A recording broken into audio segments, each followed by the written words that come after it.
Welcome back to another live event, and thank you to everybody. So I hope that you've had a good week, and based on the feedback that I've been seeing about these events, it seems like many people are appreciating the information and the teachings, so thank you for that. We're going to continue with our discussion about the antimicrobial powers of essential oils for the fall season, but I'm also going to start weaving in a few other things. I'm going to be talking about the combination of herbs and essential oils. And this is a big subject, and I've mentioned a few things, but I'm going to start to talk about it more specifically. And this will be for boosting our immune system and for treating respiratory conditions. Now, while I'm giving people a few minutes to join us, I would like to just mention a couple of things here, and that is that we do have opportunities for those of you who are interested in being a wholesaler. And for those of you who are and who are here on this call, thank you very much for your support and your interest. And also, I'll mention that we are having a special event for our wholesale customers, which is going to be on the 30th next week. And we had one a couple of weeks ago. It was very well attended and very much appreciated. And we're going to do another one. And I also want to mention again that we have something really extraordinary that's on the way. I gave a little information about it, and I don't have a lot more to tell you, except it's something unique. I'll tell you this, it's never been distilled before, and it's on the way from a faraway land, so stay posted about that. We're still having the fall wellness event over at Floracopeia, and you can still use the code over there, Fall Wellness 20, Fall Wellness 20. All right, so that's it with my marketing moment, and now I'm going to start talking about the main subject of the day, which is some herbs and oils for protecting our respiratory system. Now, I was thinking about this particular presentation, and I was realizing that things have changed a lot in the last year from the pandemic, as far as people thinking that the fall season going into winter is really the cold and flu season. Well, it's really different now. There are some things that are the same, but one of the things that has changed, and I don't have specific statistics on this, but I have read some reports that in the demographic of people who are really practicing medical and social hygiene more as a result of the pandemic, that there has been a real reduction in the typical kind of flu season. And there's also been a reduction in airborne allergies. And that's an interesting thing to think about, because maybe we should adopt some of these hygienic habits moving forward and just take better care of protecting our respiratory systems in general. So what I'm talking about, of course, is simply just wearing a mask and practicing some social distancing. And I think that most people who are aware of natural health know that this is totally viable. It's not a personal issue, really. It's a medical hygiene issue. Now, at some point, I will give a talk about all the vaccines and the controversy and pros and cons and what's been coming out. I did start doing a lot of education about this earlier on, and I've kind of kept it really simple. I talk to people at my consulting page through my personal consultations. I talk to people almost daily, actually, about the vaccine issues, but I'm talking to people one-to-one because it's really an individual choice, and we really have to look at it in the medical context. And so I'm not doing any big, public presentations right now about pros and cons or this and that. It's very complex, but there are a lot of things that we can do in the meantime. And so going back to my original comment that things are changing, what that means is that on the one hand, that simply by more people wearing masks in public, that the rates of transmission of typical flu season seem to have gone down. And again, seasonal allergies seem to be benefited a lot as well. So that's just a simple common sense thing in terms of protecting the respiratory system that doesn't have anything to do with the pandemic. And in some parts of the world, people have been wearing masks for years and years and years, and there's some benefits. But on the other hand, now that we are in the pandemic and it looks like it's going to be with us for quite a while more, the medical authorities are projecting that it's going to definitely last through all of next year, and who knows what happens after that. So on the one hand, some things have gotten better in terms of contagion, and on the other hand, the risk of contagion has become much more serious.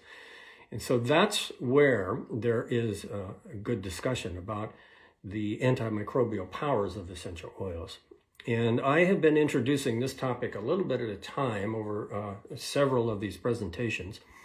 And at this point, those of you who are listening in regularly should know that the essential oils have antimicrobial powers. And these powers are really easy to use in some fundamental ways. And those ways are to use them in a diffuser. Using essential oils in a diffuser will have atmospheric purifying effects and will reduce airborne pathogens. Okay, that is scientifically confirmed in a number of studies in a number of different ways. And then we also have another aspect of this, which is a little bit more complicated, that I wanted to touch on before I start sharing some formulas with you. That's going to be the main thing for today, is I'm going to give you some combinations of herbs and essential oils and some meditations to go along with it also. That's going to be the bulk of our presentation as we get started here. So I've been touching on the antimicrobial powers of essential oils and a few basic ways to use them: a diffuser, a couple drops on the palms for direct palm inhalation, some drops in the bath, and some drops on a compress, and so forth. So you've already been introduced to this quite a bit. But now I want to go into two medical aspects of this in a little bit more depth before I give you the recipes. One is the Tridoshic nature of essential oils. Now that's using Ayurvedic language to say that essential oils are basically good for Vata, Pitta, and Kapha. So that's the first thing that I'll introduce. And the second thing that I will introduce is the two terms in vitro and in vivo. All right, so now you have a few more words in your medical vocabulary: Tridoshic and in vitro and in vivo. So let's look at Tridoshic first. Now, the reason I'm going to introduce these two terms, these two concepts, is because when I give you the formulas that I'm going to be running through, I'll be telling you, okay, now make this tea and combine it with this essential oil in the diffuser, or put this essential oil in a compress and then drink this tea and take this tincture. I'll give you some practical things that you can use that are good for treating colds and flus, which means that they're also basically good for the respiratory system, and some things for boosting respiratory immunity. But I want to use this terminology here. So, Tridoshic, what does that mean? That's an Ayurvedic term that means three doshas. It means Vata, Pitta, Kapha. Well, let's make this really simple. Let's talk about this in terms of real practical language. What is Vata, Pitta, Kapha when it comes to the respiratory system? Well, Vata means dryness, and Pitta means inflammation, and Kapha means congestion. All right. Now, this is really easy to understand in each organ, in each organ system, and especially for the respiratory system, because we can see that the respiratory mucous membrane is frequently affected by dryness. As a matter of fact, it's one of the primary pathological influences that's described in Chinese medicine that affects the lungs, which is, lung dryness. It's an actual medical condition. So that's basically dehydration of the mucous membranes of the sinuses and the respiratory system. And then the second term, pitta, that means inflammation, which is, of course, associated with infection. And that's where the microbes come in. And so infection, inflammation go together, and that's heat. And then the third condition is kapha, which is mucus, phlegm, congestion, excess water element in the mucous membrane. Now, these three conditions can be the basis of a very comprehensive diagnosis for the respiratory mucous membranes. And it's a really easy example to see what does Vata Pitta Kapha actually mean. Dryness of the lungs, inflammation of the mucous membrane, or congestion. Now, a lot of times, what happens in the lungs is that all three can happen together. And you can have an underlying condition of dryness in the sinus mucous membranes, especially if somebody has been doing excessive cleansing, using too much neti pot washing, or perhaps they have been using some kind of pharmaceutical in decongestant. Okay, that's a very common source of dehydration, is that people have sinus congestion, but instead of treating the underlying condition, the root of it, they are drying it out more with nasal decongestants. And so you can actually have a condition where the mucous membranes are very dry, but they're also very congested and they're very inflamed. Now, what does this have to do with essential oils and the tridoshic nature of essential oils? Well, essential oils are different than herbs in many important ways. And so herbal medicine, especially classical Ayurvedic medicine, it's broken down into herbs that pacify the vata, which is basically calming to the nervous system and hydrating and nourishing. Herbs that are cooling to the pitta, which basically means anti-inflammatory and antimicrobial. And then things that are cleansing to the kapha, which means basically decongestant and expectorant and so forth. So with that simple language, using herbs, what we see is that we need a more specific diagnosis, and we apply certain kinds of herbs. But what happens when we're talking about using essential oils in a diffuser for the respiratory system? Do we actually have to be so concerned about Vata Pitta Kapha with aromatherapy? And the answer is no, we don't. Aromatherapy is actually a very tridoshic kind of treatment. And so what that means is, let's say you have a classic Vata person over here who is thin, tends to be cold, dry constitution, tendency towards nervous system, sympathetic overstimulation, Vata person. And then at the other end of the spectrum, say somebody has a kapha constitution, and they are slow metabolism, hypothyroid type of appearance, dampness, stagnation, and so forth. Now, they have a respiratory condition. They get a cold or a flu. Is it necessary that we actually diagnose according to Vata Pitta Kapha and treat according to Vata Pitta Kapha? Well, at some levels, it might be advantageous. But when it comes to the actual mechanisms of how essential oils work in the respiratory system, eucalyptus oil in a diffuser, or eucalyptus oil and the conifers combined together, the respiratory oils, a few drops in a pot of hot water for a steam treatment, it's going to be good for everybody for the respiratory system. You see, we don't have to look so much at the constitutional diagnosis. We just say, okay, these oils are going to have a localized, decongestant, expectorant, mucolytic type of effect.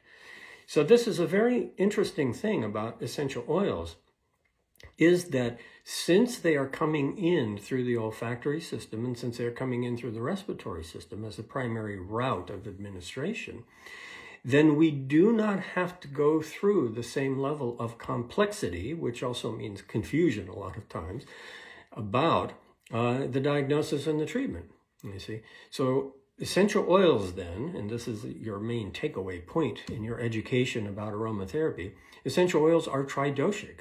And that means that they work on all the different constitutions, all the different body types, and they work through the mechanisms that aromatherapy works through, which is the olfactory system and the respiratory system primarily. The nervous system for relaxation, respiratory system through aromatherapy. Okay, so that's one term that I wanted to introduce, is that essential oils are tridoshic. Okay, they're good for all the body types because the body types are not so dependent on taking the herbs internally and processing them through the organ systems and so forth. So anybody who is using essential oils for aromatherapy is going to get their benefits, no matter what their body type is. Okay, so that's one of the simple introductory points with this. But there's another thing here that is a little bit more complicated, and this gets into some politics and some marketing politics especially. And that has to do with two terms, in vitro and in vivo. Now, in vitro means that essential oils or herbs or anything is tested in a petri dish against a standardized strain of a microbe or a standardized strain of a cell line, okay? And this is where a lot of information comes out that you see in the medical databases that says this particular essential oil has been found to be highly effective in inhibiting this particular type of virus, okay, or this particular type of bacteria. And this is great. This is really good information. But the problem is, and this is where it gets political, is that when it comes to marketing, a lot of these studies that are in vitro are translated into claims that because something is done in a petri dish, that means that it can be done in vivo, in the body. And this is where the epidemic of adverse reactions from improperly used essential oils is coming from. And this is especially related to the misunderstanding that you can take essential oils undiluted internally to kill certain pathogens. Well, just because something can be killed at a certain concentration in a petri dish doesn't mean that you can do that in your digestive tract, okay?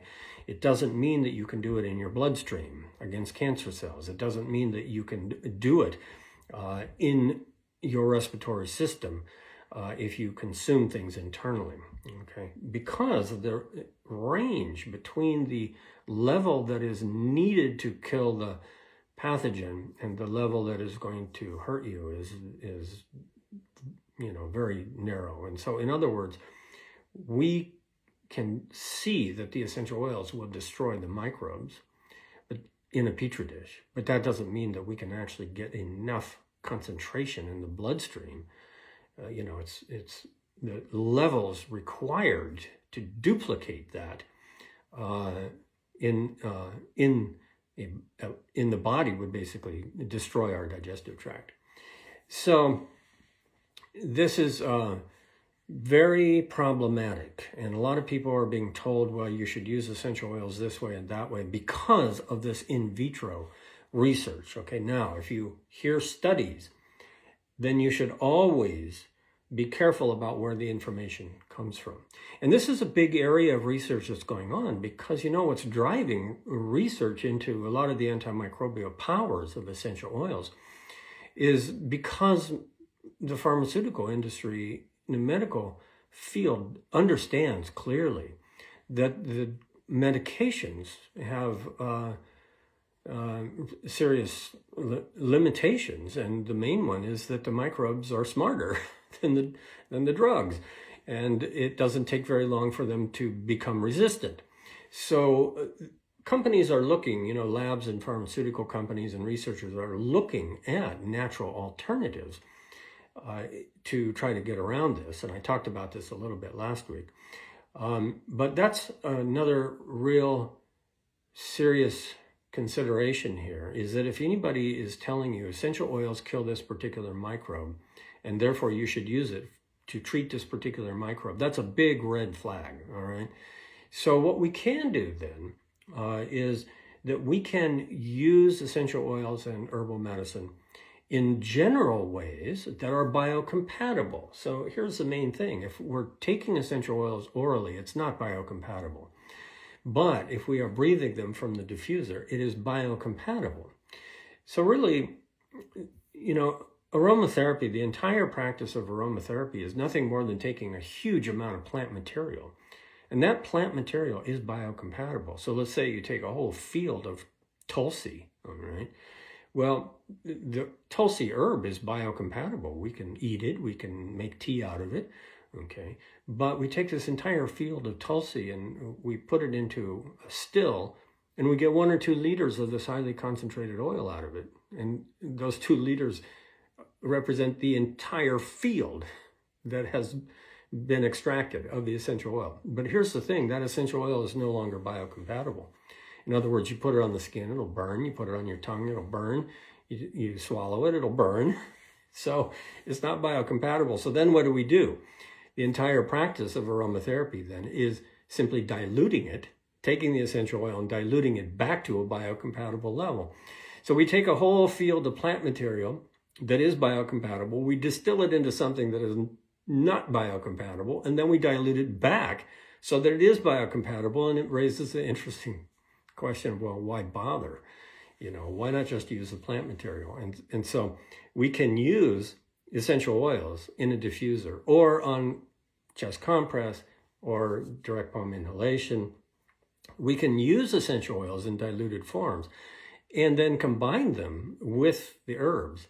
And that way we can get improved benefits. So, okay, that's a little bit of medical sort of philosophical introduction to the topic. And so what I'll do now is I'll go through and I'll give you some practical formulas and talk about this. And so at the beginning I mentioned, well, the cold and flu season now is really different. It's kind of like all year long in one way, but some forms of transmission are definitely reduced. So why is this information helpful at this particular point? In approaching the end of October, and what does this have to do with the fall season? Well, the main thing is that we're coming up on the holidays, and the holidays are when people get together, and they all get together generally inside. And I'm not going to say anything about this right now, but I'll just say that if a whole bunch of people are getting together inside, whether they are vaccinated or not, okay, everybody should still be thinking in terms of taking care of their respiratory system, preventing transmission, break the chain of contact with the virus, or at least purifying the atmosphere, or at least using the tridoshic nature of the essential oils to protect the mucous membrane. So that's the relevance here. So I'll go through and I'll give you a few simple principles of combining herbs and essential oils. And these are really easy things to do, all right? So let's just take that Tulsi Tea as an example. I imagine most of you listening know about Tulsi Tea. Well, you can use any kind of basil, actually. It's called holy basil, but all basils are holy, and actually all herbs are holy. So a standard preparation that is real simple. 1 teaspoon of dry herb per cup of hot water, and then you steep it for 5 to 10 minutes. Now, this is not rocket science. It's more like cooking. And what that means is that there's a lot of variables. So you take a teaspoon of the dry herb. Well, can you take 2 teaspoons? Sure. It just means that the tea is going to be stronger. And then you steep it in 1 cup. Can you steep it in 2 cups? Sure. It just means it'll be more dilute. You can steep it for 5 minutes, or you can steep it for 15 minutes. It just means the longer you steep it, the stronger it's going to get. So the standard recipe that I give is 1 teaspoon per cup as a starting point. Steep it about 5 to 10 minutes. And then take about a half a cup dose, you see. Or you can drink the whole cup. But with aromatic teas like ginger and Tulsi and a few of the things that are really important for the respiratory system, if you drink too much, it will start to dry out the mouth. And now that's fine in terms of its drying effect, because one of the things that it's really good for is reducing the kapha, okay, reducing the congestion, decongestant effect in the sinuses. So let's look at a really simple recipe here. Make some Tulsi tea. Just make a cup of Tulsi tea. And then when you sit down to drink it, put some of the respiratory essential oils in a diffuser, like next to your chair where you're sitting. And you can use something like eucalyptus. All right, so what are you doing then if you're drinking Tulsi tea and the diffuser is putting out a respiratory oil? You are using, as we talked about last week, we are using the extracted immune system of the plants. Why does Tulsi produce Tulsi essential oil? Well, it's part of its immune system, and now we're drinking it, and that's going to help our immune system. And Tulsi is well known as having immune-enhancing powers, adaptogenic powers, actually, and antimicrobial power, so it's a major tea for treating colds and flus. Now, you can put that Tulsi essential oil in the diffuser, if you would like, but if it's too concentrated and you're in a small room, it might start to get a little irritant to the eyes because it's like clove oil. It's got a lot of eucalyptol in it, okay? So you would like to maybe blend it with one of the conifer oils or the eucalyptus oils. Now, that concept is so basic and so simple, but it's the beginning of all kinds of formulas. So you have an aromatic herbal tea, and then you have an essential oil in the diffuser. Then you can add one more layer to this, which is that you could do one of two things, or both. And one is if you have a practice of breathing exercises, such as pranayama, or you are getting in the habit of pausing during the day and doing deep breathing, which is extremely beneficial for health on many levels, then you can drink some of the tea, have the diffuser going, and then you can pause and do your deep, slow abdominal breathing, okay? And this is going to have a really nice instantaneous effect on several systems. One is it's going to affect the respiratory system, obviously, because of the deep breathing and because of the essential oil in the diffuser. And then when you're drinking the tea, it's going to also have an effect on your digestive system, and then it's going to circulate into the respiratory system, and that's going to also have an effect on your nervous system. The deep breathing is going to have an effect on your nervous system. So you can actually totally change your mood in about 5 minutes if you just drink a nice cup of Tulsi tea, have some eucalyptus in the diffuser, and do some deep breathing. It will change your physiological functions very quickly. Now, two things will happen. One is that the body will become more relaxed, but the immune system will become more energized, all right? So you can do the deep breathing. You can do pranayama also. If you know pranayama practices, you can do energizing practices, and essential oils in a diffuser go perfectly with pranayama, okay? They purify the atmosphere, and they also get in to the respiratory system at a deeper level. And then combining it with a, respiratory tea like that is an excellent combination. So there's all kinds of different things that we can do. I'm just saying, all right, Tulsi tea, eucalyptus oil, deep breathing. Now, the deep breathing is going to be energizing to the respiratory system and relaxing to the nervous system. And then after that, the second thing that naturally happens is that you can go into a state of relaxation. So drink the tea, do the breathing, then relax. Now here's the thing, what role does relaxation play in all of this? Relaxation is a primary contributing factor to immune health, all right? So the immune system and the respiratory system and the nervous system are very closely connected. And so the more that we relax the nervous system, the deeper we breathe. And likewise, the more deeply we breathe, the more the nervous system becomes relaxed. And the more the nervous system is relaxed, the more deeply we are breathing, the stronger the immune system becomes. So all of this is described beautifully in Chinese medicine as having to do with lung qi, all right? And specifically an aspect of lung qi that is called wei qi. And the wei qi is the surface immunity of the body. Now, that surface immunity is supported by the nervous system and the nutrients and the digestive system. There's many things that go into that protective energy. But the takeaway point here is we can use herbs and essential oils and meditation, very simple ways to strengthen our immune system with an almost instantaneous effect. Let me give you another recipe here. How about just peppermint tea? Or how about half and half peppermint and Tulsi? So what does that mean then? Some people really appreciate getting the exact recipe, all right? So here's what you can do. Why don't you go ahead and increase the dose, all right? Since you might be getting together with family, and put a tablespoon of Tulsi, dry Tulsi, tablespoon of dry peppermint in one of those little French presses, cover with 2 cups of water, and let it steep for maybe 5 minutes. You don't have to let this get super strong. It gets irritating if it's too strong.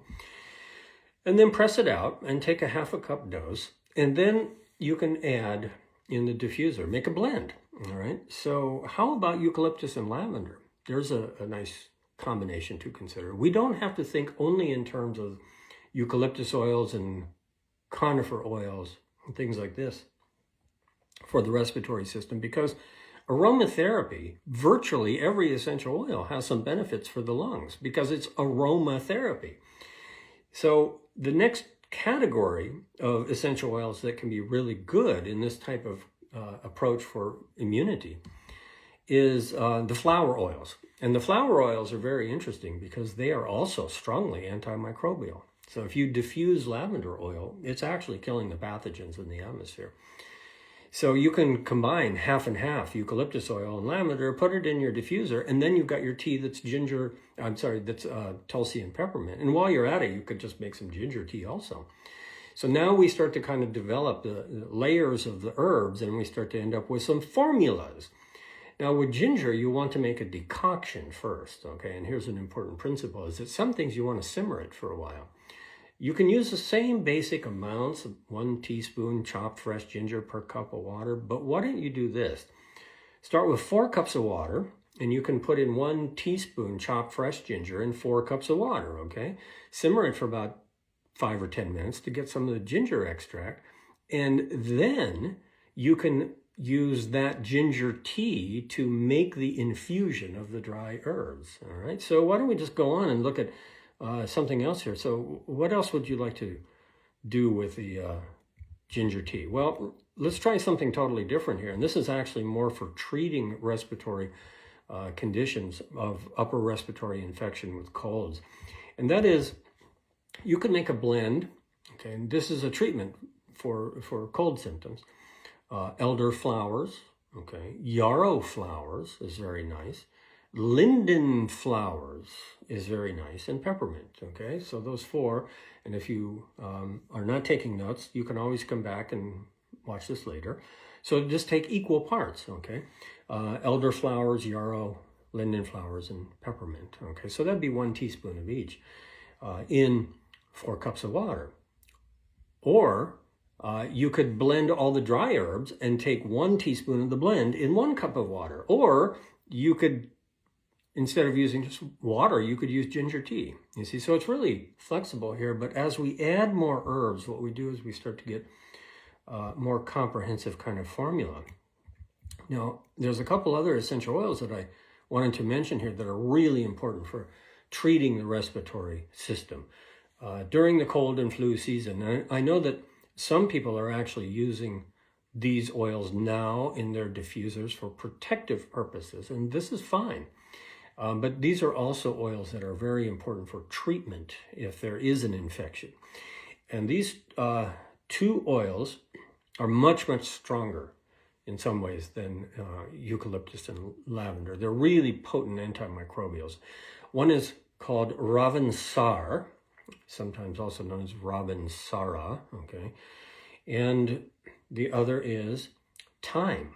Now, thyme essential oil is probably the most important essential oil and herb as well for treating respiratory infections, okay, and preventing them.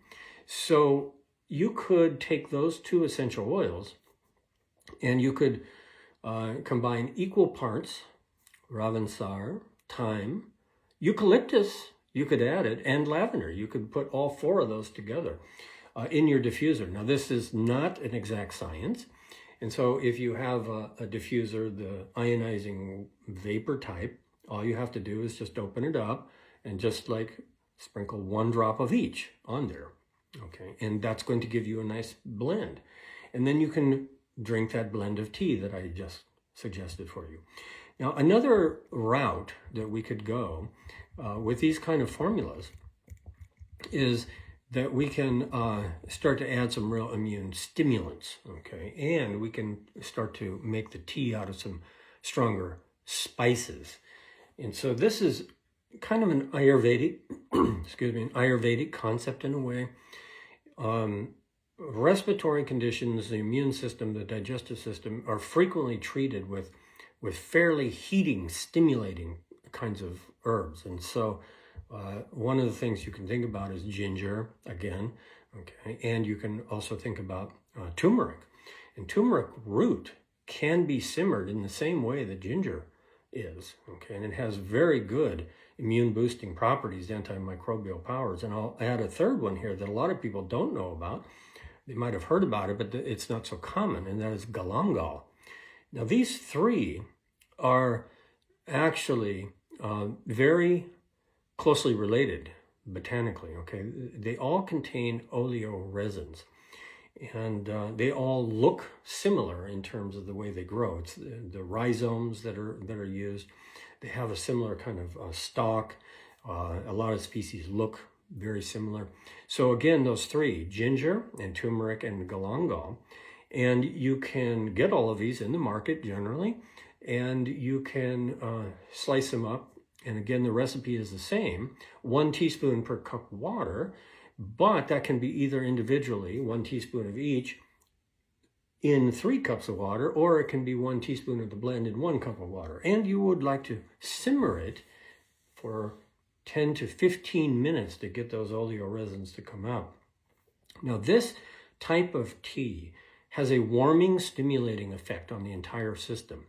And it has a lot of uses for protecting the immune system and for detoxification and for improving circulation and anti-inflammatory purposes. But this is a really good base. Now, if you would like to make this more powerful in terms of immune stimulating function, the number 1 herb for stimulating the immune system is going to be echinacea. Okay, so echinacea is well known, and it is known as something you take in high doses when you first get the onset of colds and flus.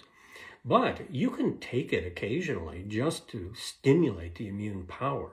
It is a stimulant. If you take too much, you will feel stimulated. If you take way too much, you'll feel overstimulated. It might even give you restless anxiety and irritable insomnia, if you take too much. So echinacea is in the category of herbs that in general, we want higher doses for shorter periods of time for acute symptoms, okay?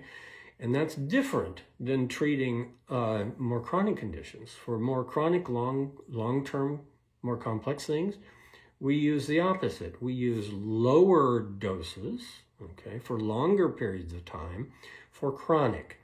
But when we're talking about treating colds and flus or just getting a quick energizing effect, we take higher doses for shorter periods of time. All right, and echinacea falls into that category. So you can take that tea that I just told you about, the ginger and the galangal and the turmeric tea, and you can add a shot of echinacea tincture to it, okay?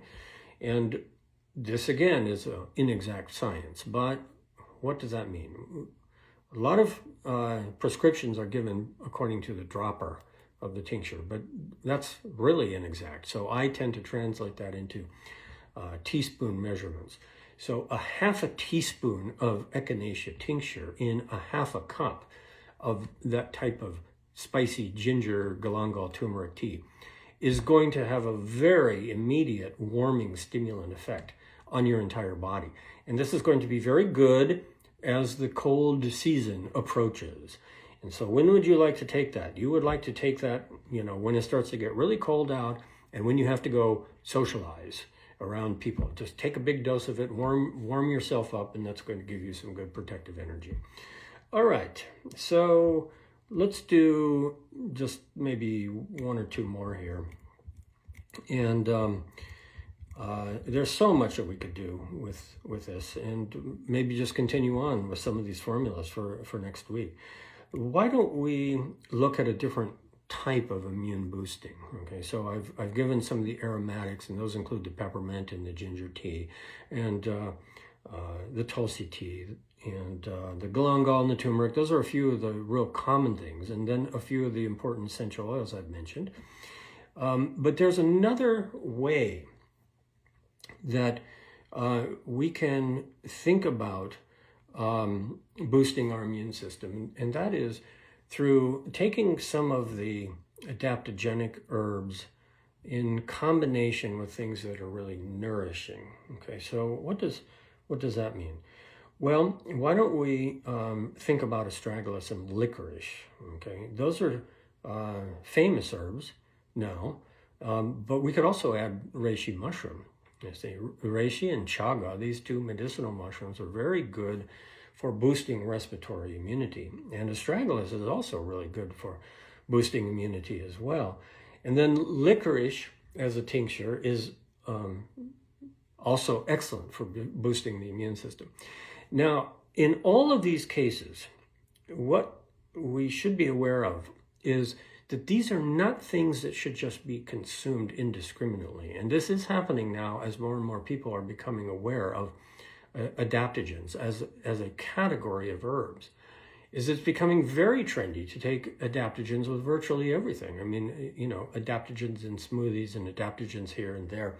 But there are really specific ways of using them. And if we look at the classical ways that these things were used, a lot of times they are the foundation for building the immune system, but for different reasons than we're using them now.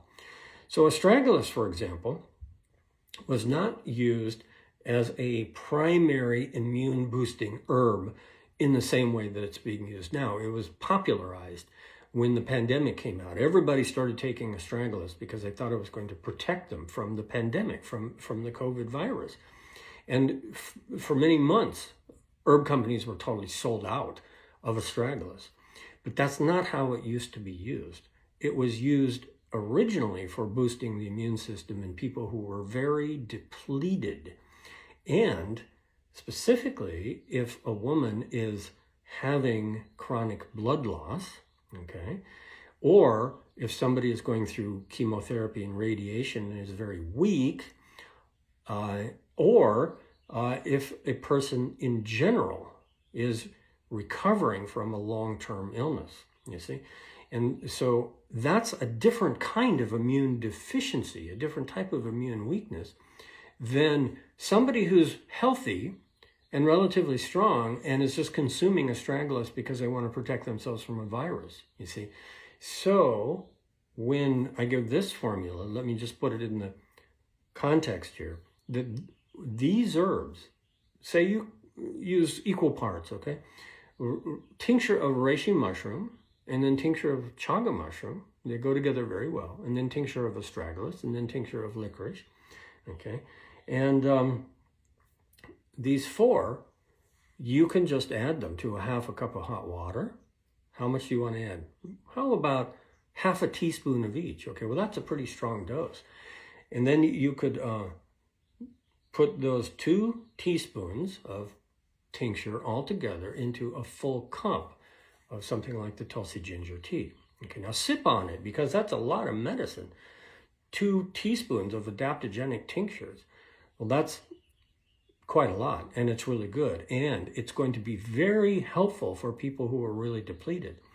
So if you don't need those herbs, what's going to happen is that you're not going to, you will either not feel significant benefit, or it might be a little bit overstimulating if you take that much of an adaptogen. But on the other hand, and this is a key for determining whether adaptogens are really being used correctly or not, when people take higher doses of adaptogens and they really need it, they really feel good from it. Okay, so if you are depleted, if you are recovering from a surgery, if you have chronic colds and flus, if you basically are depleted at a deeper level, and you use equal parts astragalus and licorice and those two medicinal mushrooms, chaga and reishi, and you put them into something that is energizing, like Tulsi and Peppermint Tea, or you put them into that ginger and galangal and turmeric combination that I gave you, and you drink it, you will feel good from it. You will notice that your immune system and your respiratory system respond really well. You will have less sensitivity to the cold weather, okay? You will feel stronger from it. Okay, well, I could go on and on and on, and I think I will again next week. And I'm going to go ahead and shift over here. I know some questions have come in, so let's take a look here. Okay, so how many times a day should one take essential oils when treating an ailment? Well, first of all, one doesn't take essential oils, all right? One uses essential oils for aromatherapy purposes. But on the other hand, if we are using the aromatic herbs and making teas out of them, we are consuming them orally in biocompatible forms. We are consuming the essential oils in biocompatible forms. So don't think in terms of more is better with essential oils. Think in terms of even one drop can cause you serious harm if you take it internally. Think in terms of how to get the biocompatible level of an essential oil from an aromatic plant. So it's safer, okay? Until you really have a much higher level of training, it's safer to drink the aromatic tea, and that way you will get a biocompatible level of the essential oil. And in that form, how many times can you do it? Well, if you are fighting something off, especially at the respiratory system, you can drink a half a cup of an aromatic tea with the essential oil in a biocompatible level, let's say 6 times a day. It's okay to drink it repeatedly. Now, how many times can you take an aromatherapy bath where you have, say, 3 or 4 drops of essential oil dispersed? You can do that once a day. How many times can you put essential oils in the diffuser? You can do that all day long, okay? How many times should you do a steam inhalation of essential oils? You should do that maybe once a day, all right? And be very careful that you don't overstimulate. How many times should you do a essential oil compress on the chest? You should do it maybe once or twice a day. But if you are using essential oils for aromatherapy treatment for the respiratory system, and all the examples I gave were for that purpose, then you should also watch for increasing sensitivity, because if you're using essential oils on a regular daily basis, it can start to have a cumulative irritating effect. If you take too many essential oil baths, it can start to irritate the skin, that's all. If you use too many essential oils in a diffuser for too long, you might start to get a little irritation. That's the real downside of using essential oils. They're so concentrated and they're drying, okay? So that's why using the herbal equivalent is actually a lot safer for the long run. Okay. Is spearmint a good alternative to peppermint? Yes, it is. It has virtually the same functions, except that it's a little bit milder overall. And when do I start the healing formula class? Oh, okay. So I guess there's been a rumor going around that I'm going to be teaching another course. And yes, it's true. There is a course that is launching soon that's going to be happening over at the Shift Network. And that course is Mastering Herbal Formulas. All right. So my herb courses have focused a lot on individual herbs over the last few years. And now we're going to go into the classical formulas. We're going to look at the classical formulas from Chinese medicine. Some of those formulas go back like 1,500 years. You know, there's a lot of knowledge and experience in those formulas. And there is also going to be a lot of emphasis on the classical Ayurvedic formulas as well. And many of those formulas go back centuries and centuries.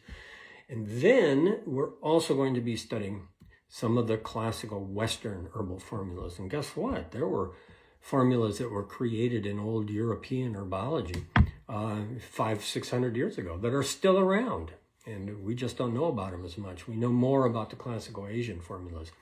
So it's going to be a 7-week course, and it is going to be launching on the 30th. Okay. That's going to be the intro broadcast. Well, let me just confirm that I got that date right, and I'll be talking to you again, I believe, before that.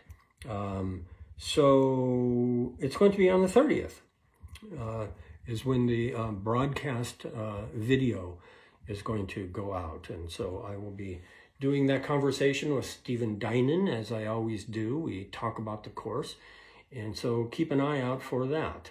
And there's going to be a lot of other things that are going to be happening that are major educational events coming next year as well. Okay, and I'll just wrap this up by mentioning my consultation website again. For those of you who are interested, it's crowconsultations.com.